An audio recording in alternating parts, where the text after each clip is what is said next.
ஓம் மகா கணபதியை போற்றி. ஓம் நம சிவாய. இந்த பதிவில் நம்ம சிவபுராணம் திருவாசகத்தில் ஆரம்பத்திலே இருக்கின்ற நமசிவாய வாழ்க என்று தொடங்குகின்ற சிவபுராண பாடல் எல்லோருக்கும் தெரியும். திருவாசகத்துக்கு உருகார், ஒரு வாசகத்துக்கு உருக மாட்டார்.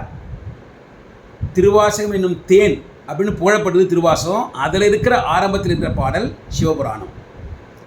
இந்த பாடல் மொத்தத்தில் 95 வரிகள் உடையது.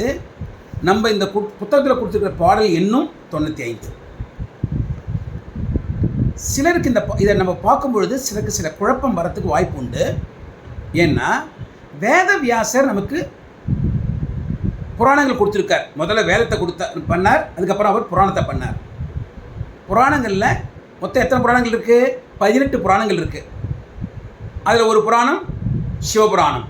இந்த எல்லா புராணங்களுமே மகா புராணங்கள். புராணங்கள்னால் என்ன? அந்தந்த கடவுளுடைய வாழ்க்கையை, வரலாற்றை முழுவதுமாக கொடுப்பது, அதுதான் புராணம். அதே போல் சிவபெருமானுடைய முழு வரலாற்றையும் கொடுப்பது. அதை படித்தோம்னா நம்ம சிவபெருமானை பற்றி முழுவதுமாக தெரிந்து கொள்ளலாம். இந்த திருவாசகத்தில் முதல் பாடல்லையே 95 வரி தான். அதுக்கு சிவபுராணம் பேர் வச்சுருக்கார்.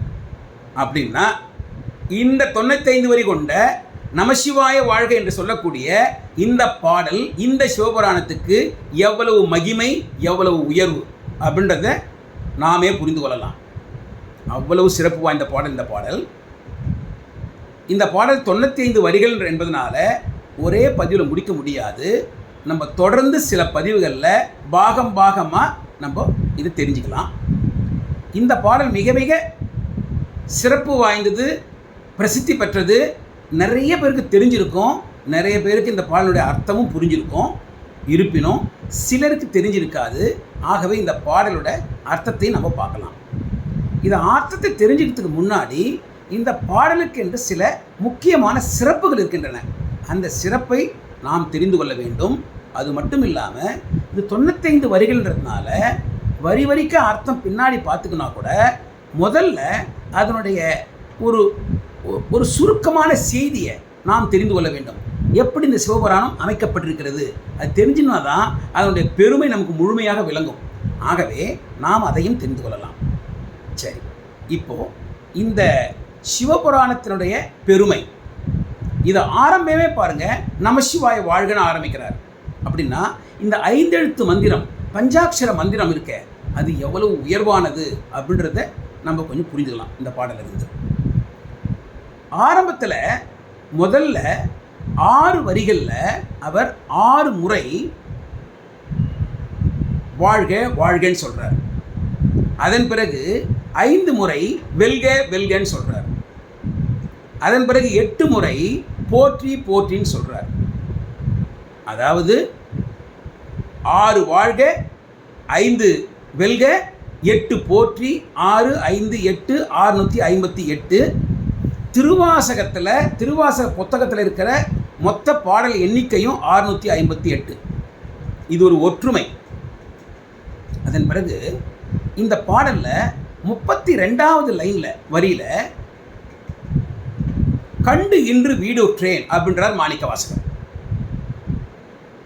இதை ஆராய்ச்சியாளர்கள் பண்ணிட்டு என்ன சொல்கிறாங்கன்னா, இதில் என்ன குறிப்பிட்டிருக்கார்? 32வது வரியில் உங்களை கண்டு நான் இன்று வீடு பேறு பெற்றேன், முக்தி அடைந்தேன் அப்படிங்கிறார். உண்மையில் மாணிக்கவாசகர் முக்தி அடைந்ததும் 32வது வயதில். அப்படின்னா அவருக்கு எவ்வளவு ஞானி, சிவனுடைய அருளை முழுமையாக பெற்றவர். அவரே சிவம் போல இருக்கு. அதை நம்ம தெரிஞ்சுக்கணும். ஒவ்வொருத்தரும் அவங்கவுங்க விருப்பத்துக்குள்ள அதை நம்ம யோஜனை பண்ணிக்க வேண்டியதான். அவ்வளவு சிறப்பு வாய்ந்த பாடல். சரி, இந்த பாடல் எப்படி அமைக்கப்பட்டிருக்கு, எவ்வளவு சிறப்பு வாய்ந்த பாடல் அப்படின்னு பார்த்தோம்னா, இதை மொத்தம் 95 வரின்னு சொன்னோம் இல்லையா? முதல் 16 வரிகளில் என்ன சொல்லப்பட்டிருக்குன்னா, பஞ்சாட்சர மந்திரத்தினுடைய பெருமை, சிவபெருமானுடைய திருவடிகளின் பெருமை. முதல் 16 வரிகளில் பஞ்சாட்சர மந்திரம், 5 எழுத்து மந்திரம், நமசிவாய மந்திரம், அதன் பிறகு அவருடைய திருவடிகள், சிவபெருமானுடைய திருவடிகளுடைய பெருமையை போற்றி வாழ்த்தி வணங்குகின்றோம். அதுதான் முதல் 16 வரிகள். அதன் பிறகு 17லிருந்து 25 வரைக்கும் சிவபெருமான் அவரை யாராவது கற்பனை பண்ணி பார்க்க முடியுமா? அவரை நம்மளால் வர்ணிக்கவே முடியாது. ஏன்னா அவர் எல்லாவற்றிலும் இருக்கார், எங்கெங்கேயோ பரவி இருக்கார், இந்த அண்டம் முழுவதும் இருக்கார். இறைவா, உன்னை எப்படிப்பா வணங்குறது எனக்கு தெரியலையாப்பான்னு சொல்லி என்னால் உங்களை வணங்க முடியாத நிலைமையை, உங்களை வர்ணிக்க முடியாத நிலைமையை, உங்களை போற்ற முடியாத நிலைமையை, இயலாத நிலைமையை அவர் சொல்கிறார். எப்படி வணங்குது எனக்கு தெரியலேன்னு சொல்கிறார். அப்படி சொல்லி 26லிருந்து 31வது வரி வரைக்கும் என்ன சொல்கிறாருன்னா, என்னால் உங்களை வணங்கவே தெரியல. அது மட்டும் இல்லை, நான் ஒரு பிறவி 2 பிறவி நான் எடுத்திருக்கேன், ஏகப்பட்ட பிறவிகள், எத்தனையோ பிறவிகள் எடுத்திருக்கேன். அப்படி எடுத்து நான் ரொம்ப கஷ்டப்படுறேன், என்னால் ஒன்றும் பண்ண முடியல, எனக்கு கொஞ்சம் முக்தி கொடுத்துருங்களேன் அப்படின்னு வணங்குறார். 32வது வரியில் முக்தி கிடைச்சிச்சுன்னு சொல்கிறார். அந்த 32வது வரியில் முக்தி கிடைச்சிருச்சு இல்லையா? அப்போ சந்தோஷமாக இருக்கார், மகிழ்ச்சியாக இருக்கார்ல அவர். ஆகவே 33வது வரியிலிருந்து 50வது வரி வரைக்கும் இறைவனை புகழ்கிறார். சிவபெருமானை புகழ்ச்சி தான், நல்லா புகழ்ந்து அவருடைய பெருமைகளை முழுமையாக புகழ்கிறார். அதை படிக்கும்போது நம்ம தெரிஞ்சுக்கலாம் அந்த விஷயங்கள்லாம். அது புகழ்ந்ததுக்கப்புறமா 50லிருந்து 61வது வரி வரைக்கும் மறுபடியும் தாங்கிட்ட வரார். நான் ஏன் இந்த பிறவி எடுத்தேன், அதற்கு என்ன காரணம், இந்த உடல் இருக்க என்னெல்லாம் இந்த உடலில் அமைஞ்சிருக்கு, நம்ம பண்ணுற கர்ம வினைகள் காரணமாக தான் இந்த உடல் இருக்குது. ஒவ்வொருத்தருக்கும் ஒரு உடல், அந்த உடல் நம்ம பண்ண கர்மாவின் காரணமாக அமைந்த உடல். அந்த கட்டுமானத்தை சொல்கின்றார், உடல் கட்டுமானத்தை சொல்கின்றார். அதை சொல்லி உங்களுக்கு கருணை கூர்ந்து, நான் நிறைய தப்பு பண்ணியிருக்கேன், ஆனால் என்னால் முடியல, இந்த உடலில் நான் வெளியே வருது, எனக்கு கொஞ்சம் நீங்கள் அருள் செய்ய வேண்டும், என்னை ஆட்கொள்ள வேண்டும் சொல்லி வேண்டார். வேண்டிட்டு அப்போ அவர் சிவபெருமான் நம்மளை ஆட்கொள்ள வேண்டும் என்றால் நம்ம முக்கியமான தேவை என்ன?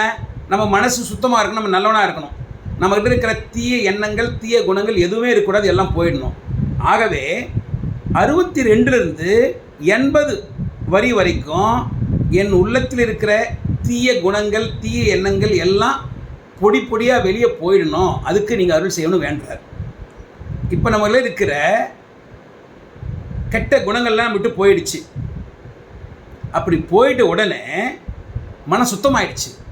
ஆகவே 81லிருந்து 91 வரி வரைக்கும் எனது மன சுத்தமாகிட்டது.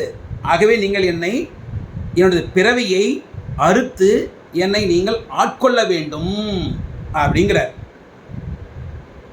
இப்போ ஆட்கொண்டு விட்டார். ஏற்கனவே பார்த்தோம் 32வது வரியில்.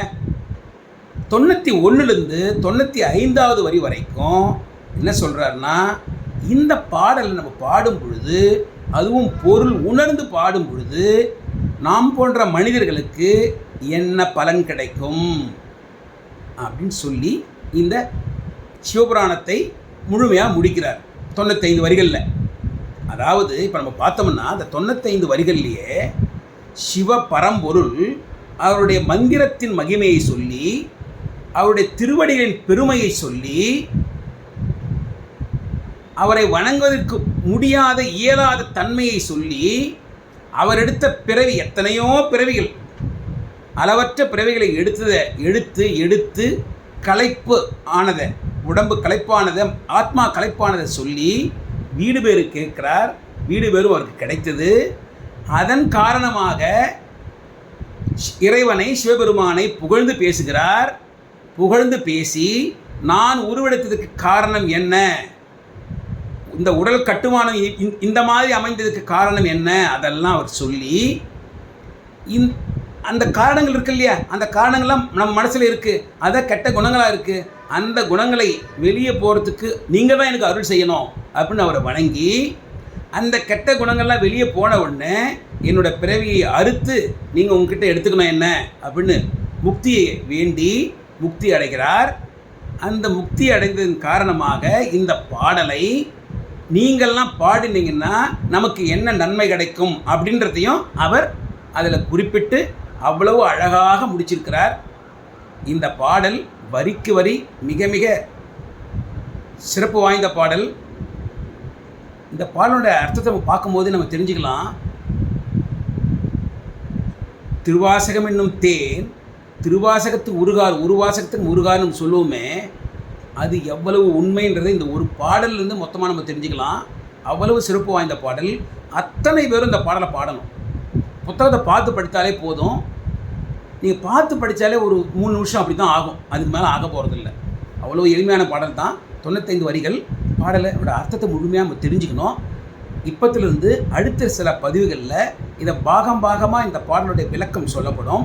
அந்த விளக்கத்தை எல்லோரும் கேட்டு அந்த பொருளை தெரிஞ்சுட்டு சிவபெருமானை நோக்கி நாம் இந்த பாடலை கொண்டு வணங்க வேண்டும் என்று கேட்டுக்கொள்கிறேன். ஓம் நம சிவாய. தொடர்ந்து பார்ப்போம். தொடர்ந்து சிவபுராணத்தை நம்ம சந்திப்போம். ஓம் நம சிவா சிந்திப்போம். ஓம் நம சிவாய.